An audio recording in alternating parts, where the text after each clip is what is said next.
May I present my delegation? We have come from India with a delegation of 7 members of parliament and 1 ambassador. And we, in the 7 members, represent 5 political parties, 7 different states. Our example. There you are. 7 different states, 3 different religions. It's a diversity of India. But we are united in the message we bring, and that's what I'll be talking to you about in a minute. Our new ambassador has just presented his soft credentials this morning. So I had opportunity after. I arrived last night. So we hope that he will be seeing more of you in the time to come. But may I briefly present my colleague, Mr. Bhuvaneshwar Kalita is a senior member of parliament from Assam in the northeast of India. Mr. Sarfaraz Ahmed is from Jharkhand in the east as well. Taranjit Sandhu is our former ambassador in Washington till last year. On the left is Ambassador Dinesh Bhatia. Then we have Tejasvi Surya, who's a member of parliament from Bangalore. To his left, Shashank Mani Tripathi, who's a member of parliament from a state that has more people than Brazil does, UP, Uttar Pradesh. I was trying to explain to my barber today, where I went, that India has about 1/3 of our territory, but 6 times our population. People, exactly. I envy your lack of density. And of course, hundreds and hundreds of years of civilization before Brazil was even known. That is true, sir. Very, very proud to recognize that. And finally, Harish Balyogi, who is from Andhra Pradesh, as you know, in the southeastern coast. So we represent, in many ways, the diversity of India. And the reason we have come is very much to seek greater sympathy and understanding on the part of our friends. And also countries that are not necessarily our friends, but you are in the high friends category, for our situation in recent months. In particular, the really, really serious attack on our country by terrorists in Kashmir, in a place called Pahalgam, on the 22nd of April. I must say that we saw the statement by Brazil. We were also very touched by President Lula telephoning our Prime Minister personally to express his concern and condolences. But as you know, in the couple of weeks that followed, absolutely no action was taken to bring the perpetrators to heel or even to look for them in Pakistan. We have identified 4 of them that crossed over from the other side, but there's absolutely no effort made. So finally we decided, the government decided, it had to send a very strong message. And this is why on the 7th of May, India struck 9 terrorist bases. And I say this very carefully. You know, also from your years at the United Nations, and I think this is the first time I'm seeing you in an Indian capacity. I've always met you as a UN official. Let me say that here we are looking at organizations listed by the 1267 Committee at the UN. These are organizations whose terrorist standing is not in doubt. They're also on the terrorist designate list of the United States government. And their headquarters, base camps. In the United Nations also. Yes, in the sanctions, terrorist sanctions committee, 1267 committee. So I just wanted to say that we chose targets very carefully, where every one of them was clearly and explicitly linked to, or the base of, or the training camp of one of these proscribed organizations.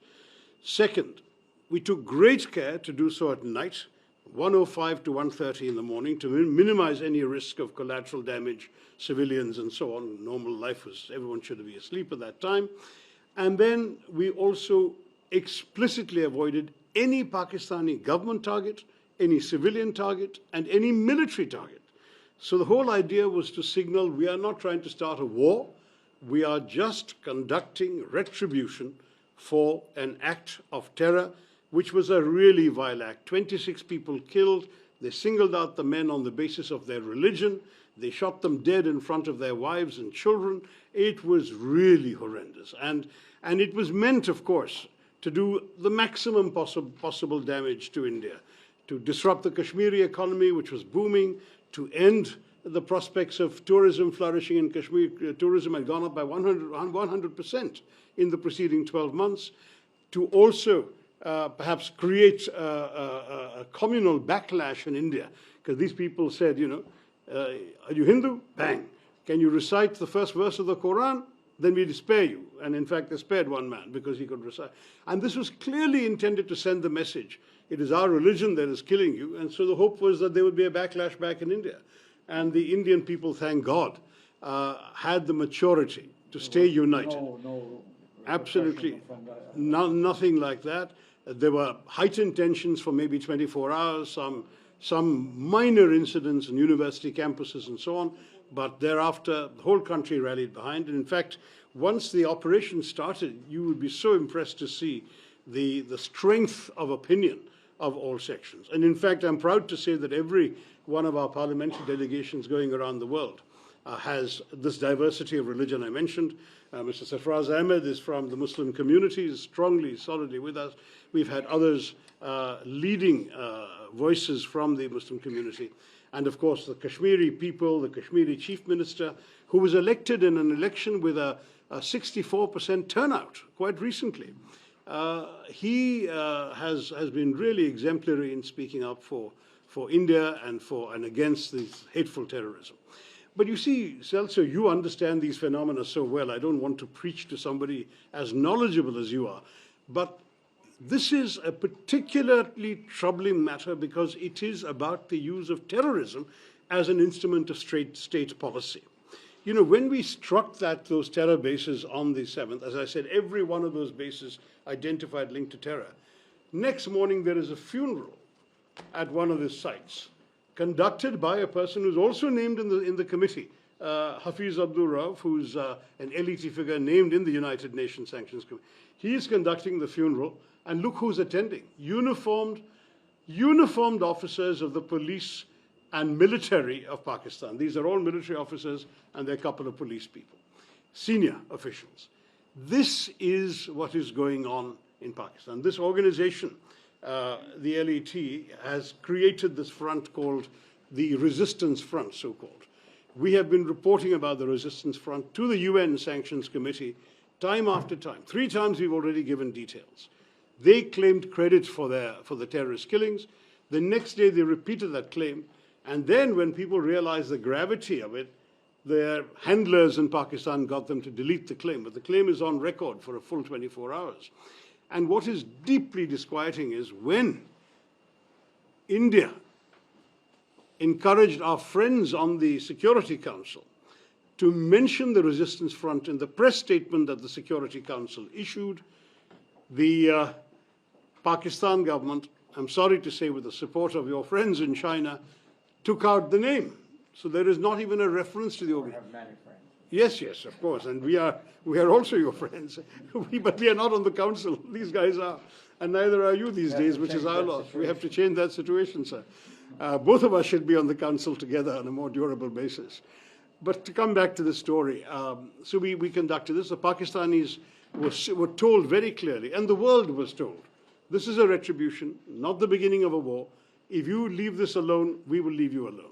Pakistan instead chose to react with disproportionate artillery shelling on civilian areas. They killed 19 civilians in one district alone, on Poonch in Kashmir.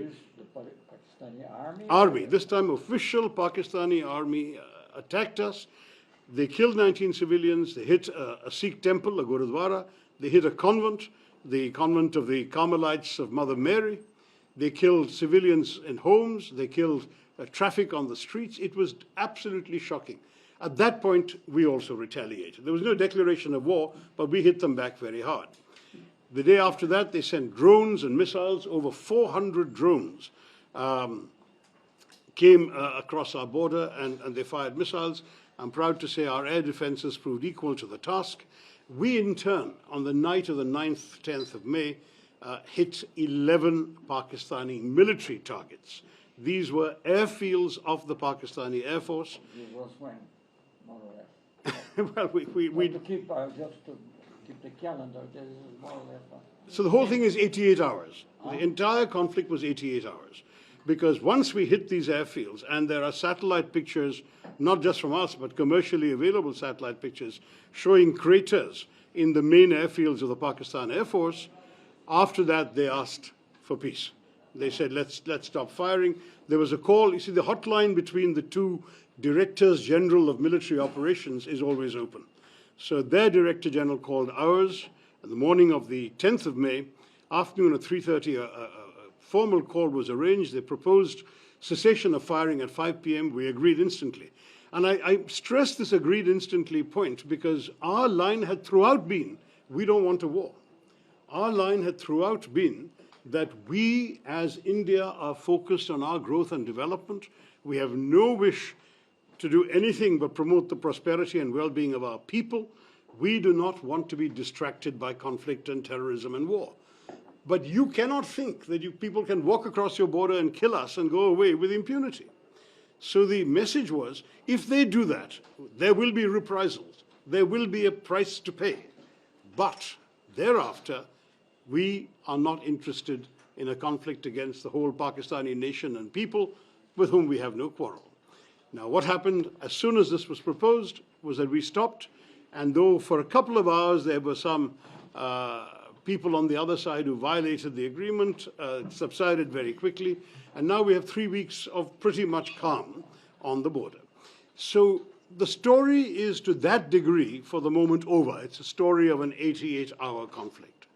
But the larger lessons are what I wanted to talk to you about, and through you, I hope you will share our Prime Minister's concerns with President Lula, because the truth is that we really need understanding from our friends here. This is not some random incident.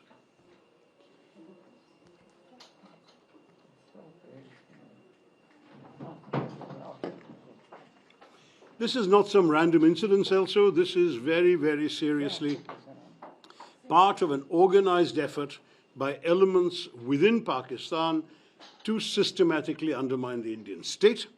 It has begun at the end of the Soviet withdrawal from Afghanistan, when you had a whole bunch of mujahideen trained and ready to be unleashed somewhere with no place to go because the Soviets had left, so they turned them towards India and Kashmir. And from 1989 onwards, we have suffered repeated attacks. You yourself were in the UN when some of them happened. You were also very much aware, I know, both as Foreign Minister and as Defense Minister, of incidents including the Mumbai attack in 2008, when 170 people were killed. 2008. But it was 170 people killed, and India chose not to do this, but to take the peaceful route, because the evidence was all available. Dossiers were compiled. One of the terrorists was captured alive. His home address in Pakistan was known. Everything was identified. Western intelligence agencies, not just ours, had recorded the chilling voice of that killer in Pakistan, the handler, giving minute-by-minute instructions to the terrorists to shoot and kill each of their victims. While the killing was going on, the operation was being directed from Pakistan. All this evidence was collected. And we thought, the government, which was at that point my party's government, Dr. Manmohan Singh's government, thought that this convincing dossier will result in the end of Pakistani terrorism, that the whole world will tell Pakistan not acceptable, so on and so forth. I'm sorry to say it didn't happen. Full dossiers were given. Pakistan was put on the grey list of the Financial Action Task Force. Not one person has been prosecuted, let alone convicted. Not one. They made a token gesture of arresting one or two of the names that we had provided, which were associated with the dispatch of this mission. The most prominent of them was a character who has since fathered children while he's ostensibly under arrest. Who has since fathered children while he is ostensibly under arrest. That is the kind of arrest that he is enjoying. It's a joke. The Pakistanis are not serious about terrorism. And this is why, time after, the Pakistanis say, let us have a neutral investigation. There could have been no more neutral investigation than the one of 2008. Practically half a dozen Western intelligence agencies had material that was shared and that was collectively presented to the Pakistanis. We said, here is all the material you need to prosecute these people and convict them in your courts. They gave one excuse after the other. But what is worse, sir, is the terrorist attacks continued. There was one serious attempt made by this Prime Minister, Narendra Modi, to make peace with Pakistan, which was on Christmas of December 2015, 7 years after Mumbai. He traveled to Pakistan for the birthday celebrations of the then Prime Minister Nawaz Sharif, whose granddaughter was also getting married on the same day, so he attended both. There was a lot of warmth expressed on both sides. It was a very spontaneous gesture by the Prime Minister, not a long-planned visit. And yet, within 3 weeks, we had a Pakistani attack on an Indian airbase called Pathankot. At that point, the Prime Minister invited the Pakistanis to join the investigation. I say all this because the Pakistanis are again telling everybody, let's have a joint investigation. We did a joint investigation of Pathankot. And what happened? They said, they went back to Pakistan and they said, the Indians did it to themselves. That was the last straw. I mean, the betrayal, the sense of frustration in Delhi has to be imagined. You are talking to a government that on the one hand is friendly to you, but it is unable to control the elements within its own system that go out and kill with impunity. Mumbai was bad enough, but the continuing series of attacks after that.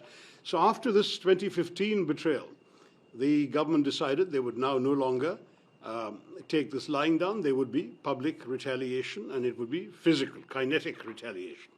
So 2015 September, there was an attack in a place called Uri on the line of control with Kashmir. We sent a surgical strike right across the line of control, hit some people very hard there. 2019, January, there was a suicide bombing by terrorists from Pakistan. 40 people killed in Kashmir. This time we conducted an airstrike in their northwestern province of Khyber Pakhtunkhwa, a place called Balakot. The purpose again was to show the old restraints will no longer be observed. There will now be open action. And this attack was serious enough to warrant hitting Pakistan's heartland, but only terrorist sites initially. And I want to say once again, if Pakistan had not chosen to expand the conflict, we would not have hit Pakistani military facilities. Our message is consistent. We are not looking for war. We are looking only to send a message to terrorists. But through them, we want a message to be heard by those who are providing them safe haven, by those who are financing them, training them, equipping them, guiding them, and sending them across the border. And those are people in Pakistan in very, quote-unquote, responsible positions who are doing this. Whether they're under the control of the civilian government is another matter. We will not speculate on that. But they are still happening, they are still coming from that country. And that country, if it's not willing to curb them, will have to face the consequences. That is precisely where we are, Silso, and I seek your understanding for this.